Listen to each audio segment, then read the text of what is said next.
YouTube land. This is Phoenix Dingo. Thank you for tuning in. Sorry about the hoodie, but I'm protecting my ears from these mosquitoes that are all over the place. Anyways, today I wanted to talk about Andrew Yang's plan with drugs. He wants to decriminalize drugs with small amounts, and he wants to shoot up places for people who do drugs. Um, I know that people tend to think this is a little bit risque, and their visceral reaction is to be like, no. So you're gonna, you know, give people drugs and provide a place for them to do it? Like, that makes no sense. I'm gonna tell you why it makes sense. Um, I debated whether or not I was gonna do this video because I, if I were to ever become successful, once you put things out on the internet, it's out there. Um, in my personal life, I have no problems telling people that I know, but in putting it out here, it's a little scary. But it's for the sake of the Yang Gang. So here goes. About 20 years ago, I overdosed on heroin. Flatline, they had to give me the whole adrenaline shot and bring me back and stuff like that. Um, Over a man, of course. But long story short, when I did it, my friend shot me up. And instantly he was like, "You don't look so good. You need to lay down." I woke up in a hospital. It was that quick. Okay. So when you're talking about overdoses, if there's no one there, you're going to die. Had I not been with my friend and my friend wasn't scared to go and get my friends from the living room and be like, Dingo just overdosed. And they all took me to the hospital. Had that not happened, I'd be dead right now. Um, there is no coming back from that. You die, you die. Um, and this is the danger of people shooting up in their rooms and alleys, in places where other people are not. There's no one there to save them if they overdose. And having a site where people can um, monitor you, one, monitor you, two, give you a clean needle, which helps prevent the spread of drugs. Sorry, I'm tired. Diseases, like HIV. We only have like two of them here in Florida. For the whole state, there's only two of them here. Um, Obviously, if you're addicted to drugs and you're living on the street, you don't have money to go get, needles. And then two, where do you get them? So it provides a way to help stop things from going, like, spreading that way. And then if someone's there and you overdose, they can bring you back. But further than that, fentanyl, I'm not sure how much you know about this, but fentanyl is something that they cut drugs with.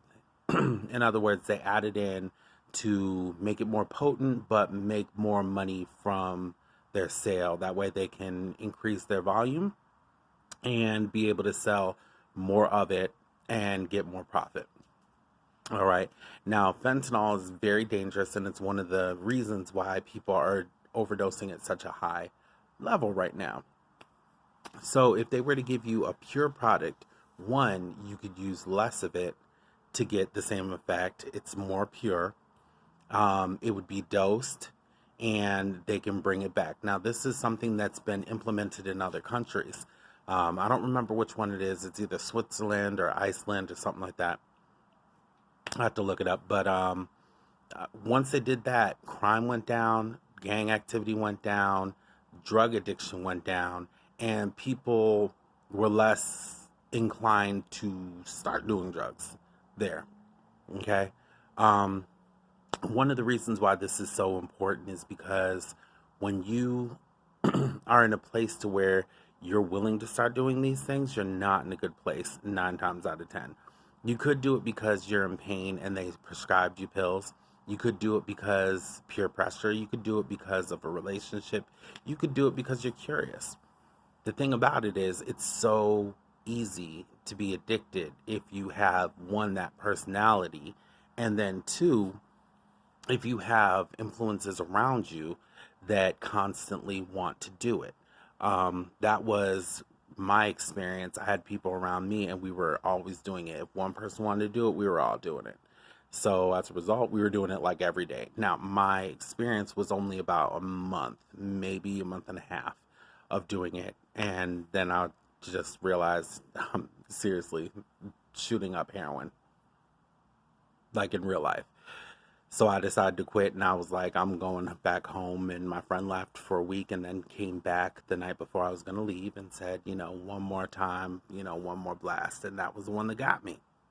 So I say that because one, I don't like how people are stigmatized when it comes down to drug use. People tend to look at the behavior and not think about the things that are going on underneath. There's a lot of pain and there's a lot of suffering that's going on there. I've known a lot of people, most of them are dead now or in prison, but I've known a lot of people, and a lot of people who are there don't want to do it anymore. The thing is you get sick. You get really sick. Now, luckily, I didn't have that. Probably because I didn't do it too often, or I mean, I did it for like that period of time, but I didn't do a lot of it, and I wasn't on it for a long period of time. So I did not have the problem of being dope sick, whereas in other people that I knew did. They looked like skeletons in the bed until they were able to get some, and then like they would be all pale and they'd be sick and throwing up. Like it was bad. It was bad. Like there was times that we went to go get it for them because they were too sick to get out of bed. One of my friends, Diesel, he overdosed in his room. Mom found him there. Um, so these are some of the dangers that go on, and people are like, I don't want my loved ones going through that. But the thing is the way we've been handling it is not the right way. One, you have people who don't know what it's like to be in that situation and the mentality that's going around there. I was going through depression at my point in time. I had just recently caught my ex, having sex in my bed, walked in on it. I was upset about that. I was upset because I had just been forced to come out by my college. I went to a Christian college, and they forced me to come out, and so I was distanced from my family. And as I pulled away from the people that I loved, I was drawn more to my friends from the street, my friends who were into this stuff. And after a while, it was just them. It was just me and them. And, you know, once you push people out and people are stuck in the shadows, there's less of a reason to become part of society. And then at the same time, there's being able to get help. I had someone in a comment a couple weeks ago, and they're like, there's tons of places to get help. Well, a lot of them cost a lot of money. And the ones that are free, a lot of them are completely full. And you have to wait until you get a bed.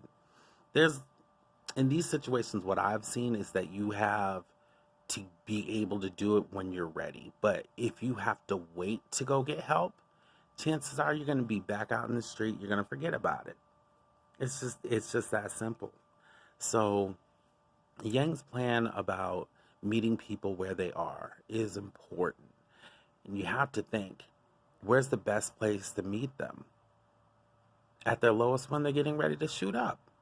If you have resources there, you have counselors there, you can talk to them. You don't have to beat them over the head, but just say, hey, do you want something better? We have a program for you, you know? And, you can instantly go in. If you're like, you know what, I want to get off here, they can dose you down. There's so many different ways that this could really help so many people. And the thing is, if you're going to be president, you have to think about everybody. You're the president of hookers. You're the president of drug dealers. You're the president of drug addicts. You're the president of what people consider the lowest of the low. And you have to take all of them into account, and he did. At the last debate, when they were talking about that, it really irritated me because everyone was harping on the fact that the pharmaceutical companies should pay. Now, I do think they should pay, but that's all they said. They didn't have a plan.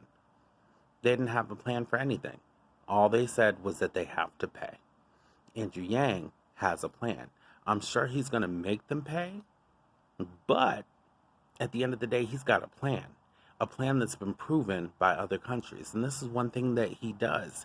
He sees where there's been success and he says, hey, why don't we do this? He's forward thinking. Because you have to think, if you have people, it's kind of like Elizabeth Warren. She says she wants Medicare for all, but yet she doesn't, one, she doesn't give us the full idea, and two, it just seems like she hasn't thought it through. Maybe because she took most of her stuff from Bernie, but didn't really talk to him a lot. I don't know. You know, even when it came down to basic universal income, and she was talking with Andrew Yang, they were going back and forth, and she's like, "Oh, I'd have to look into that." How did you not look into that before the debate, at least? I mean, he's been talking about this for a long time. You've had plenty of time to do your homework, so why are you not prepared? And if you're not prepared, why should you be president? Are you going to wait until the last minute? You should be looking into all options and saying, "Hey, this approach might work best." But how are you going to say that your plan is better when you know nothing about the other plan? It makes no sense, right? So, that's my little story when it comes down to drugs and Andrew's plan. I think it's a brilliant plan. I was very scared when I did a video about this before. I thought they were baiting him, and I still think they were baiting him because I feel like they were expecting everyone to take it in a different way. But the way he explained it was amazing. It was amazing. And when he said it, because when they asked him the question, I was cringing. But as soon as he started talking, I was like, okay, okay. And then he brought it around to it, and it was magic. It was magic. And the fact of the matter is, the way that they've done things, DARE, yeah, it might prevent some people from doing it, but it certainly didn't prevent me.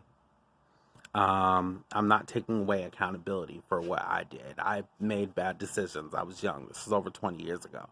You know, I was a teenager. So, yeah, bad decisions. But at the end of the day, you got to care about that girl who overdoses. I knew a girl a long time ago. This is probably the year that I overdosed. And what happened is she and her boyfriend and some friends were doing heroin. She overdosed. Everyone was scared that they'd get in trouble, so they left her there and she died. That's the importance of decriminalizing it. If you have people that are scared to come forward, you have people that are scared to get help for other people, then yeah, they're going to just lay there and die and no one's going to help them. So in thinking about Andrew Yang, you have to think about all the different people that he's going to help with all these different plans.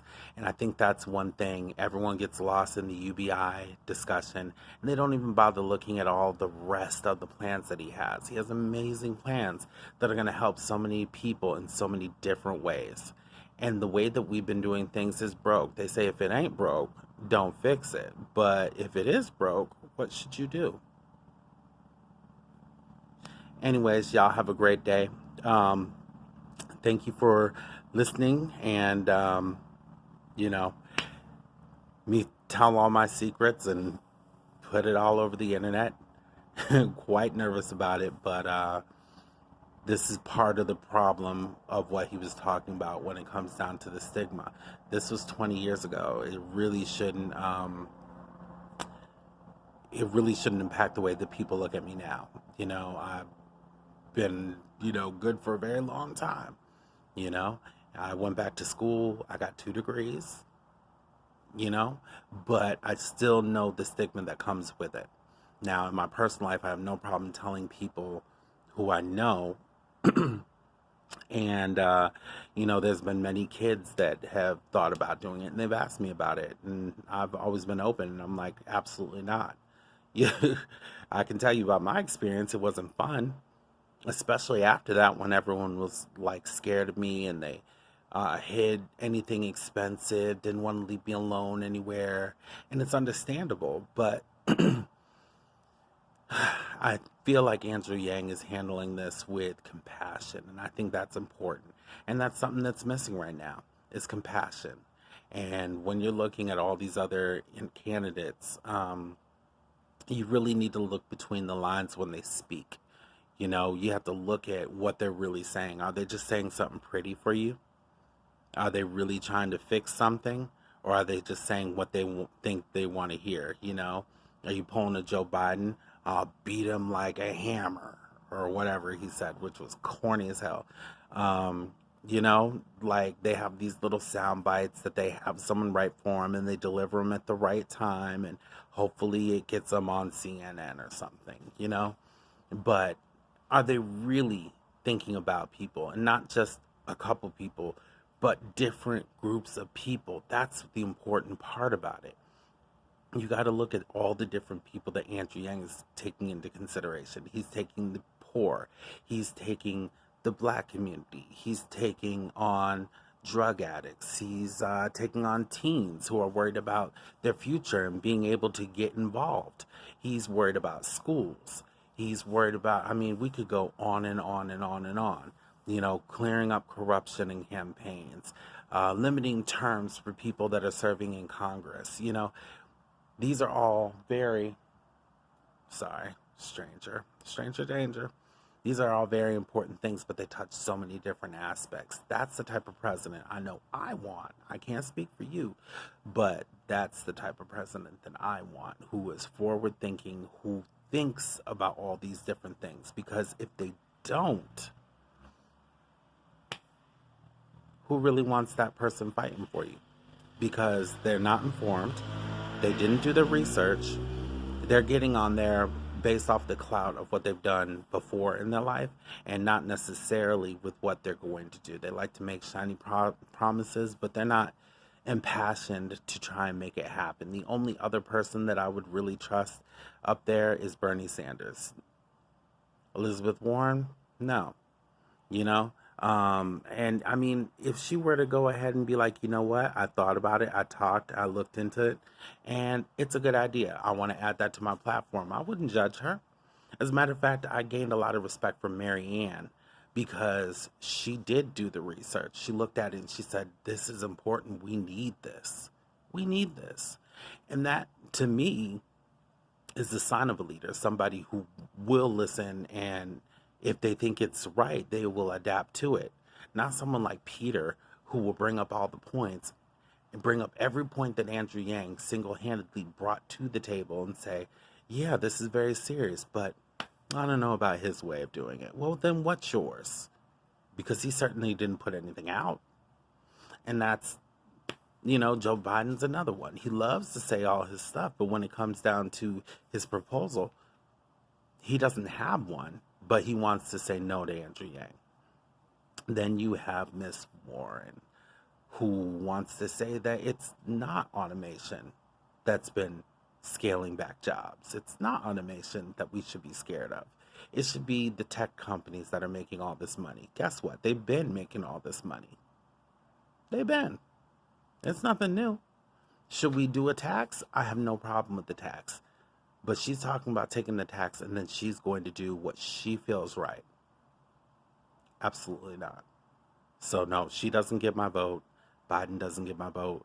Pete doesn't get my vote. And the rest are non factors, except for Yang. Anyways, y'all have a good day. Just think about it. Do some research. Look it up. Look up the shoot up places. I forget what he called it. I forget what I called the shoot up places. I know that sounds a little ghetto, but um, you know, look it up. It's a real thing, and it really did good things. There was a story on a documentary about a lady who was addicted to crystal meth, and she, through the shoot up house, was able to wean back. She got a job. They showed her leaving her job for her lunch break. She went down there. She got shot up with her crystal meth. It was enough to keep her from getting sick because they had weaned her down. And then she went back to work. And that's what can happen. You can reintegrate people back into society. Give them a chance. When you're dope sick, when you're, really, really sick, you don't really have time to think about, you know, getting a job, a future, and stuff like that. You're caught in the now. You're caught in how am I going to get my next fix? And that's where we need to get them. Anyways, I'll stop talking. This is probably the longest video I've ever done. I'm sorry. But I feel like it's really important. because it touches so many people that I've known and so many people that I see. So I work with the community, and this is a very serious topic. So everyone have a great day. Do some research on it, and put some, comments. Make a video, put it down in my comments so other people see it. We can all come together and then put these messages out for everybody. But we have to think about all of them, not just UBI. Everyone have a great night. Bye.